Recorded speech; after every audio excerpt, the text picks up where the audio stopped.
అప్పుల బాధలు వెంటాడుతున్నాయా? అయితే 6 JVR వారి జాతిరత్నాలు ధరించండి.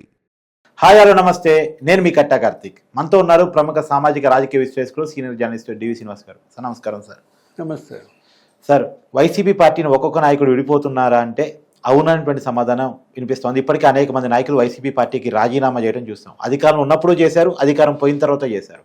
అయితే ఇప్పుడు కొత్తగా వినపడుతున్న పేరు ధర్మానం సోదరులు, తర్వాత తమ్మినేని సీతారాం. అంటే శ్రీకాకుళం జిల్లా నుంచే వైసీపీ పతనం స్టార్ట్ కాబోతుందా అని చర్చ జరుగుతోంది. దీన్ని ఎలా చూడాలి? అంటే ఇవాళ జగన్మోహన్ రెడ్డిని నమ్ముకుంటే భవిష్యత్తు లేదు, ఉమ్, అతన్ని వదులుకుంటే భవిష్యత్తు ఉమ్, ఏంటి? వాళ్ళందరిలో ఒకటే ఆలోచన, ఎవరైతే జగన్ని వదిలేశారో వాళ్ళు బాగుపడ్డారు, ఉమ్, ఎవరైతే జగన్ని నమ్ముకుని ఉన్నారో వాళ్ళు చెడిపోయారు. ఓకే. ఎన్నికలకు ముందు చూసాం, ఉమ్, జగన్మోహన్ రెడ్డిని వదిలేశాడు ఎవరు? బాలశౌరి, వల్లభనేని బాలశౌరి.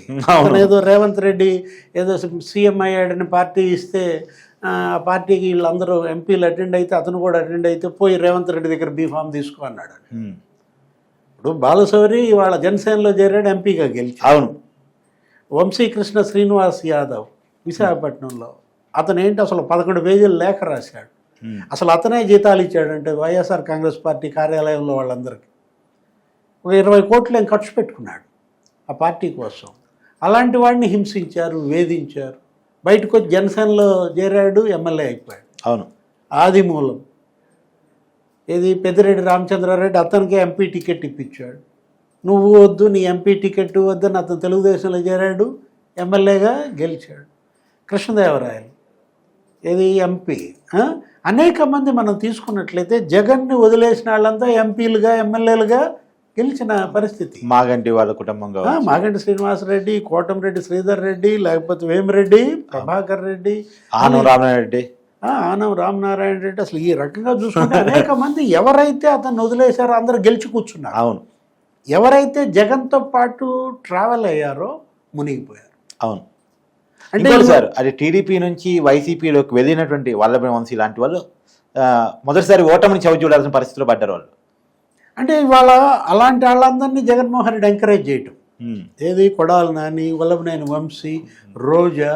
అవును. అంటే ఇప్పుడు ఎప్పుడైతే అసలు తన యొక్క నాయకుల్ని, తన కార్యకర్తల్ని అతను వదిలేసుకున్నాడో, ఇటు తెలుగుదేశం నుంచి జనసేన నుంచి వచ్చిన వాళ్లే తన కార్యకర్తలని భ్రమపడ్డాడో, వాళ్ళకి పెద్దపీట వేశాడో, అతను గొంతు అతనే తవ్వుకున్నాడు. అవును. ఇప్పుడు ధర్మాన ప్రసాదరావు, ధర్మాన కృష్ణ దాస్ అవును. శ్రీకాకుళంలో ఇప్పుడు రాజశేఖర రెడ్డి టైంలో పనిచేశారు. అవును. కిరణ్ కుమార్ రెడ్డి, రోసే సీనియర్ మోస్టులు కదా వాళ్ళంతా కూడా 7-8 సార్లు కంటెస్ట్ చేశారు, గెలిచారు. అట్లాంటి ఆ ధర్మాన బ్రదర్సే ఇవాళ జగన్మోహన్ రెడ్డి వదిలేశారంటే టోటల్గా ఇవాళ ఉత్తరాంధ్ర వాషౌట్. అంటే కాదు సార్, ఇంకోటి కూడా, ఇప్పుడు కాంగ్రెస్ పార్టీ ఏమి పికప్లో లేదు, కాంగ్రెస్ పార్టీకి జవసత్వాలు ఉన్నాయా అంటే డౌటే, దేశవ్యాప్తంగా కూడా డౌటే. అలాంటి పరిస్థితుల్లో ఎందుకు కాంగ్రెస్ వైపు వెళ్తున్నారు అంటే ఇవాళ ఆంధ్రప్రదేశ్ రాజకీయాల్లో తెలుగుదేశం, జనసేన, బీజేపీ కూటమి మరో 10-15 ఏళ్ళు ఉంటుందంటున్నారు. ఉమ్, ఇంకో 10 ఏళ్ళు ఈయనే సీఎం అని ఎవరు ప్రకటించారు? పవన్ కళ్యాణ్ ప్రకటించారు. అవును. ఈ పరిస్థితుల్లో వాళ్ళ ముగ్గురిని తట్టుకోవాలన్నా, నిలబడాలన్నా ఇక్కడ ప్రత్యామ్నాయం ఏముంది? ఇది మునిగే ఓడ, ఉమ్, ఇది తగలబడుతున్న ఇల్లు. ఇంకా దీంట్లో ఉంటే వాళ్ళు తగలబడిపోతారు.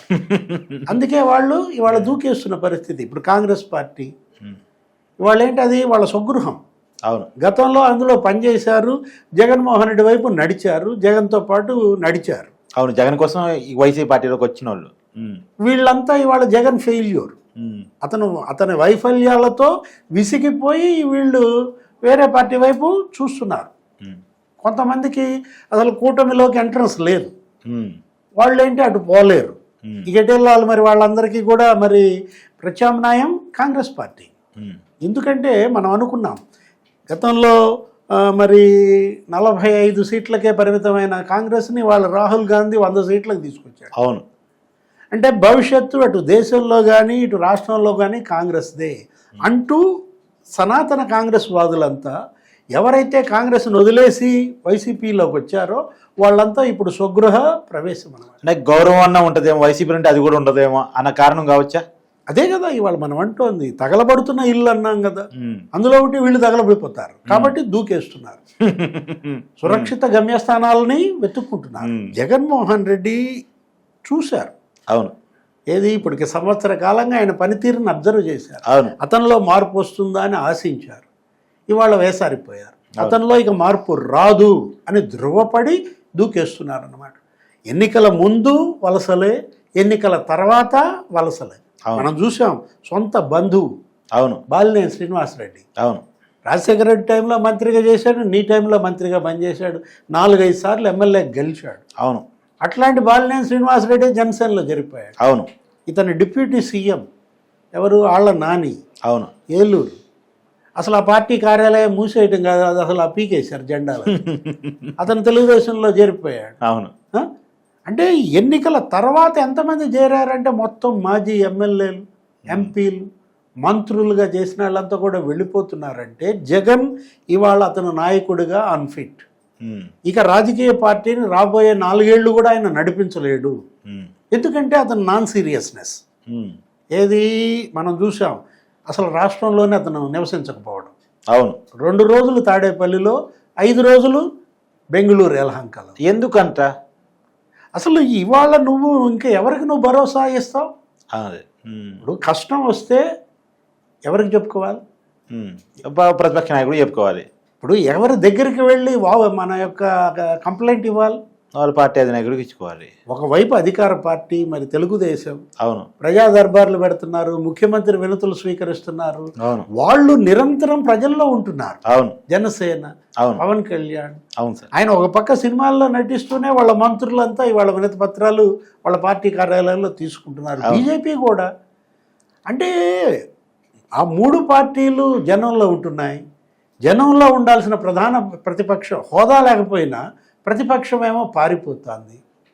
ఒకవైపు కేసులు, ఇంకోవైపు అరెస్టులు, జైళ్ళు, పరారవడం, హాస్పిటల్స్.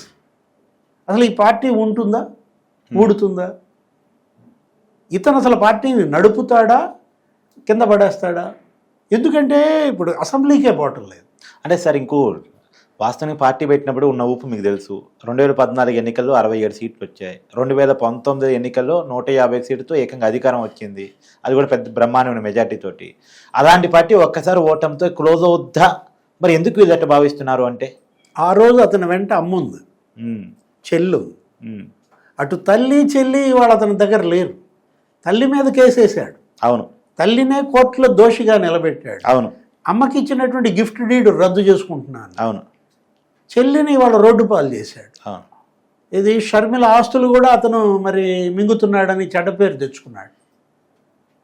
మీరు చెప్పినటువంటి ఆ 65 సీట్లు వచ్చినప్పుడు, లేకపోతే 151 సీట్లు వచ్చినప్పుడు ఇతని తరఫున ప్రచారం చేసింది ఎవరు? అవును చెల్లి తల్లి. ఇప్పుడు ఆ రోజు నీ కోసం పాదయాత్ర చేసింది 3000 కిలోమీటర్లు. నువ్వు జైల్లో ఉంటే నీ పార్టీ జెండా నిలబెట్టింది. ఏం ఆమె రాజకీయంలో ఉండకూడదా? ఆమె కోరుకున్న పదవి నువ్వు ఆమెకు ఇవ్వకూడదా? అదేమంటే ఒక పెద్ద లాజిక్. ఒక కుటుంబంలో ఒకళ్ళే రాజకీయంలో ఉండాలి, ఇంకొకళ్ళు వ్యాపారం చేసుకోవాలి. మీ మేనమామ చేయొచ్చా రాజకీయం? రవీంద్రనాథ్ రెడ్డి. మీ కజిన్, నీ తమ్ముడు అవినాష్ రెడ్డి రాజకీయం చేయొచ్చా? మీ బాబాయ్ వైవి సుబ్బారెడ్డి చేయొచ్చా రాజకీయం? అంటే వాళ్ళకి లేనిది ఆమెకొకటే ఏంటి కంటూ అంటే షర్మిల అంటే అసూయ. ఇవాళ జగన్మోహన్ రెడ్డి అసూయ జగన్మోహన్ రెడ్డిని అంటే ఎందుకు సార్ తనకన్నా బాగా మాట్లాడిద్దానే ఏంటి కారణం? అసలు ఇది ఎవరిపైన అసూయ? చెల్లిపైన అసూయ పడే అన్నని మొదటిసారి చూస్తున్నాం. పైపెచ్చు నీ కోసం అమ్మాయి నిలబడింది. అవును అంటే ఏంటి? Use and throw. వాడుకుని వదిలేస్తాడు. అమ్మనైనా అంతే, చెల్లినైనా అంతే, పార్టీనైనా అంతే, నాయకులనైనా అంతే, కార్యకర్తలనైనా అంతే. వాడుకుంటాడు, వదిలేస్తాడు అనేది ఇవాళ జగన్మోహన్ రెడ్డి ఏంటి ప్రూవెన్. ఇప్పుడు కుటుంబంలో పరపతి కోల్పోయాడు, పార్టీలో పరపతి కోల్పోయాడు. ఎందుకంటే అందరూ వెళ్ళిపోతున్నారు. ఇప్పుడు తమ్మినేని సీతారాం అతను మారిపోతున్నాడు అంటున్నారు. ఇప్పుడు ఉత్తరాంధ్ర అసలు ఎక్కడుంది ఇంకా వైసీపీకి స్కోప్? ఇప్పుడు ఇంతకుముందు న్యూస్ అయితే సార్ బొత్స సత్యనారాయణ గారు కూడా మారిపోతారు, ఆయన జనసేనలోకి పోతారు కదా. టెక్నికల్గా ఎమ్మెల్సీ ఉంది కాబట్టి ఆగిపోతున్నారు, ఆ వార్త కూడా ఉంది గతంలో. అది కూడా ప్రతిపక్ష నాయకుడు హోదా ఇచ్చాడు. అవును ఆ మినిస్ట్రీ ఏదో క్యాబినెట్ హోదా ఉంది కాబట్టి అప్పుడప్పుడు వచ్చి చేస్తున్నాడు. అంటే ఇక జగన్మోహన్ రెడ్డి పక్కన నిలబడేది ఎవరు? కొడాలి నాని, వంశీ. జైలుకి వెళ్ళినా బయటకు వచ్చినా ఇక వాళ్ళు ఉంటారు. రోజా, విడుదల రజని, వాళ్ళకి ఆప్షన్ వేరే పార్టీలో రానివ్వరు కాబట్టి పిన్నెల్లి రామకృష్ణారెడ్డి, వీళ్ళ ఇవాళ అతని పక్కన ఉండేది. అంటే ఎవరు రాజకీయం చేసేవాళ్ళు ఎవరు అతని పక్కన ఉండరు, రౌడీయిజం చేసేవాళ్లే అతని పక్కన ఉంటారనేది వాళ్ళ మనకి కనపడుతున్న పరిస్థితి అన్నమాట. ఇప్పుడు అసెంబ్లీకి ఎందుకు వెళ్ళావు నువ్వు? అవును, అదొక బ్లండర్.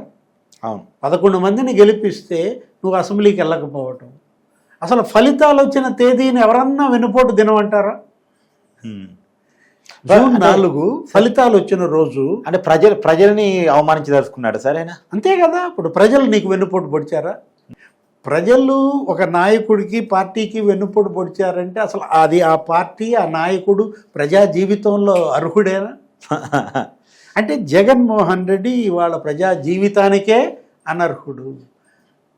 మనం చెప్తోంది కాదు, ఇప్పుడు మీరు అంటున్నటువంటి అతన్ని వదిలేసి వెళ్తున్నటువంటి ఆ నాయకులు చెప్తున్న మాట, కార్యకర్తలు చెప్తున్న మాట, జెండా బీగేయడం ఖాయం అన్నమాట. కాబట్టే ఎవరి జెండా వాళ్ళు ఎత్తిపోతున్నారు. Thank you sir. నమస్తే.